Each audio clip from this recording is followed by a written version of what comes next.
The front end of Tales of Arise is a solid 8 or 9 out of 10. The back end, that's more like a 5 or 6.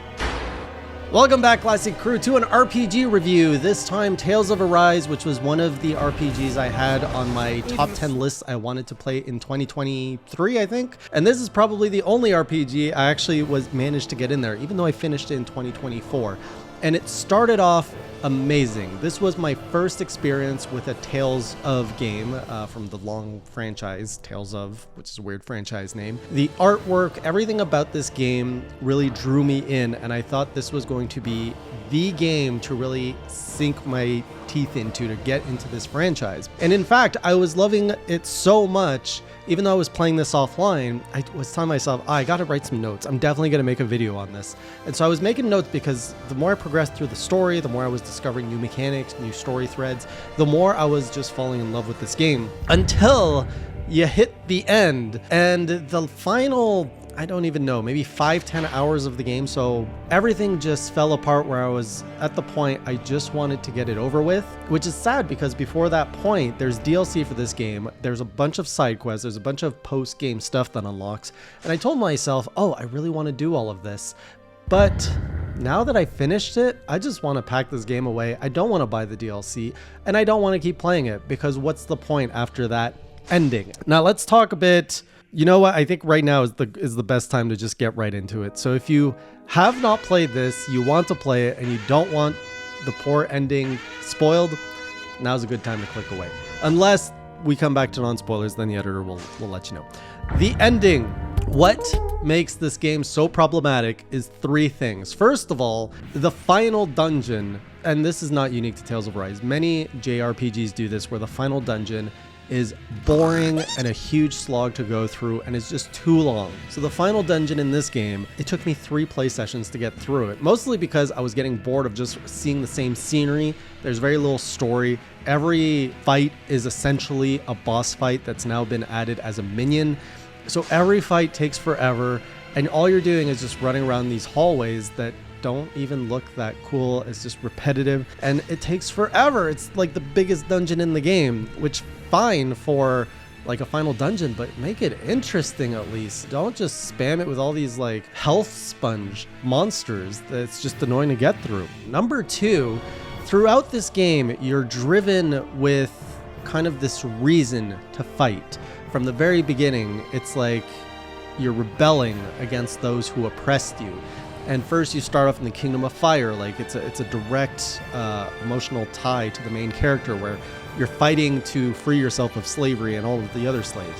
And then you go to the next stage where you want to free the world of this oppression of the Renans, and you keep doing that. And then this is where the story loses itself because it's now you're trying to free the world from an evil spirit. It's not even evil, of a primal spirit that just wants to live when it's destined to die. So you're basically not fighting anything with malice. You have pity for the final boss.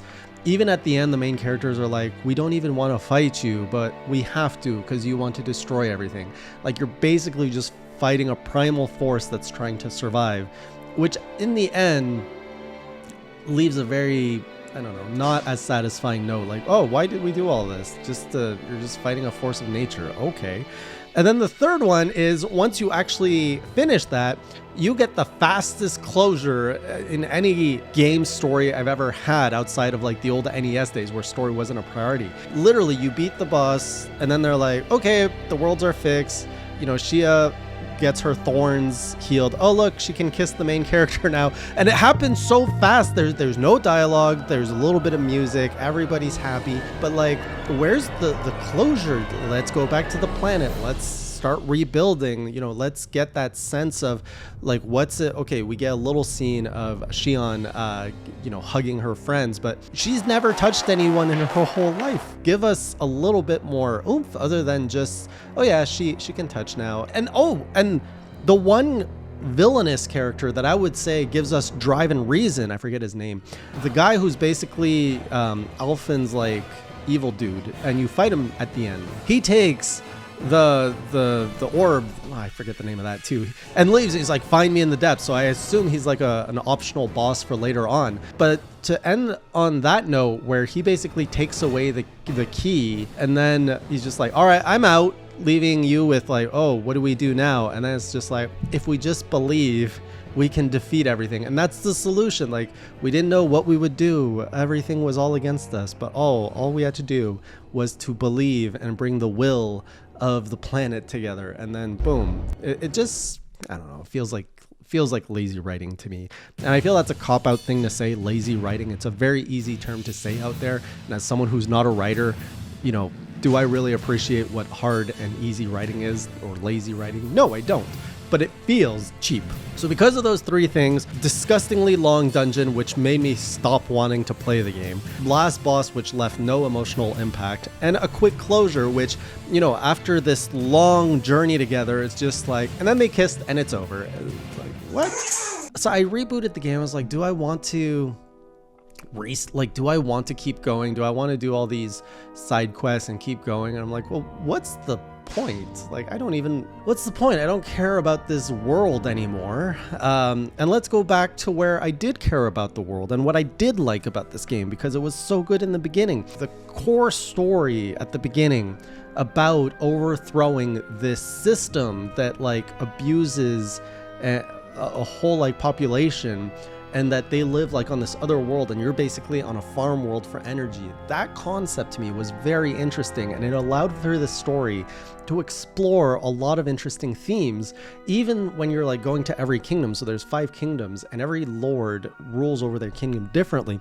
I found it interesting how, like, you know, in the first one you're talking about oppression, slavery, like those are the themes that you're exploring. What's it mean to be free? What's it mean to be a slave? And then the next one is a completely switch where the population aren't slaves, but they're heavily manipulated to fight against each other. So it's a way to keep the population under control through heavy manipulation. And then I remember playing, I was like, well, what are they going to do in the third kingdom? Like, where do you go after slavery and manipulation? And it's like, oh, they found peace and they actually coexist because they found that, you know, everything works better, but it's not a perfect peace. And then we learn that there's a lot more like, you know, shady characters at play there.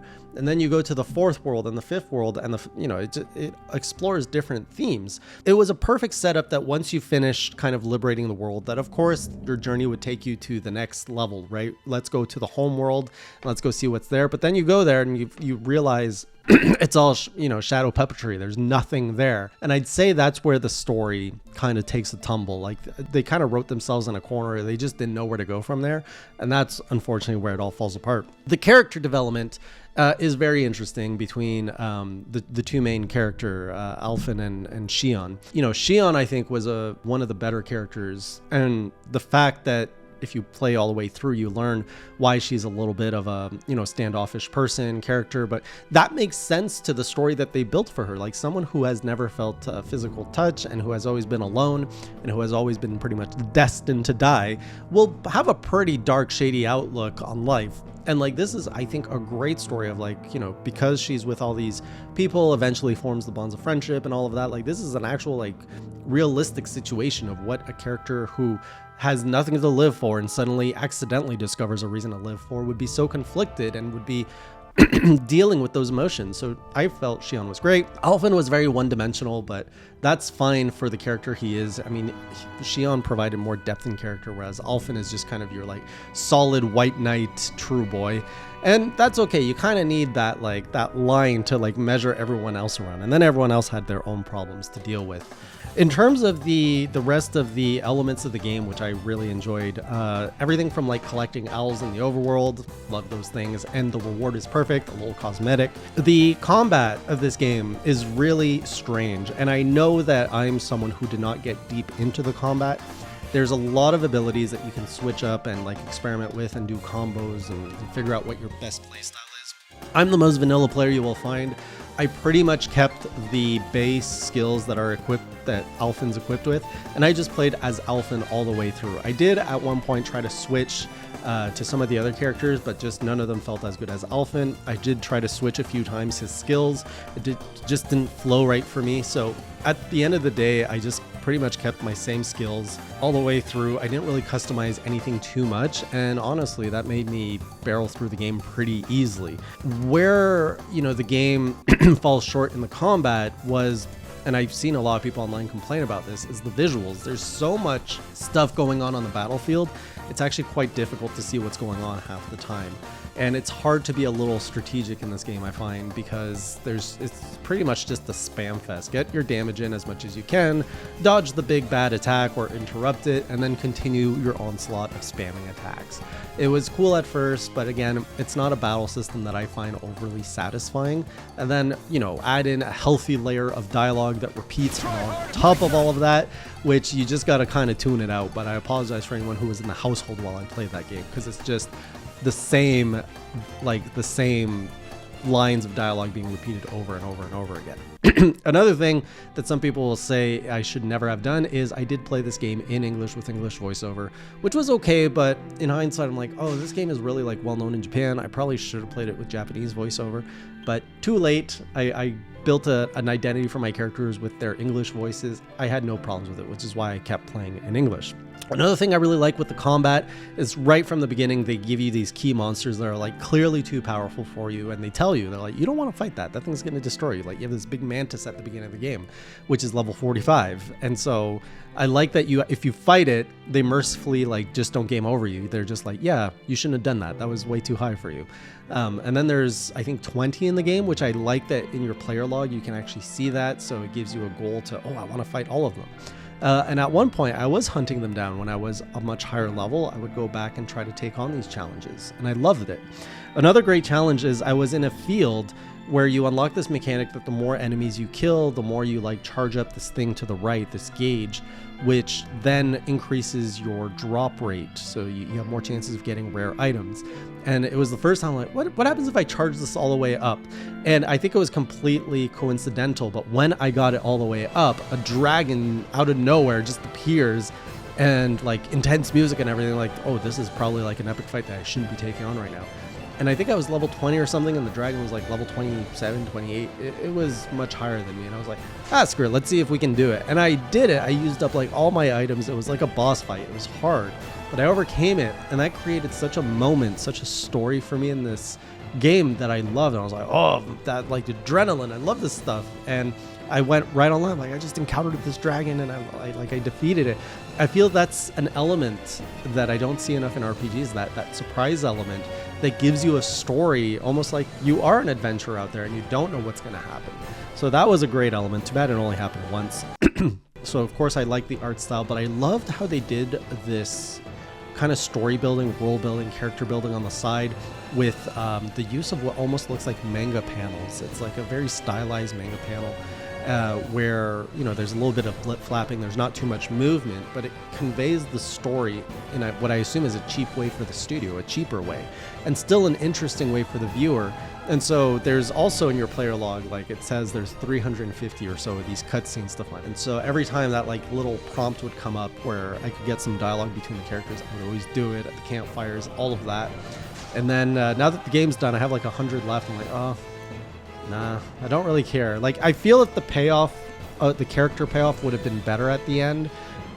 It just would have been more worthwhile to dive more into these. There's other RPGs. My gold standard is Final Fantasy VII. I love those characters so much. I would want to go back after the credits roll to just be with them and do more, but these characters are not, while they are interesting developments, they're a little bit too flat for me to really care about them. They're very predictable characters, so we'll just stop there. And then another thing I liked is the fact that you could customize the appearance of your characters at different stages. You could change their look, of their weapon, of their outfit. If you really want to get crazy, you can use all the bonus stuff the owls give you and put cat ears, tails. I'm oh, it's that kind of game. A lot of those cosmetics, I didn't care to use them, but I did like the fact that I could change the armor and all of that. I do wish that there was more of it. There's a lot of it is just color swapping, which is unfortunate. And I know that the DLC offered a lot more creativity in what you could get. You can even get some swimsuits and all that.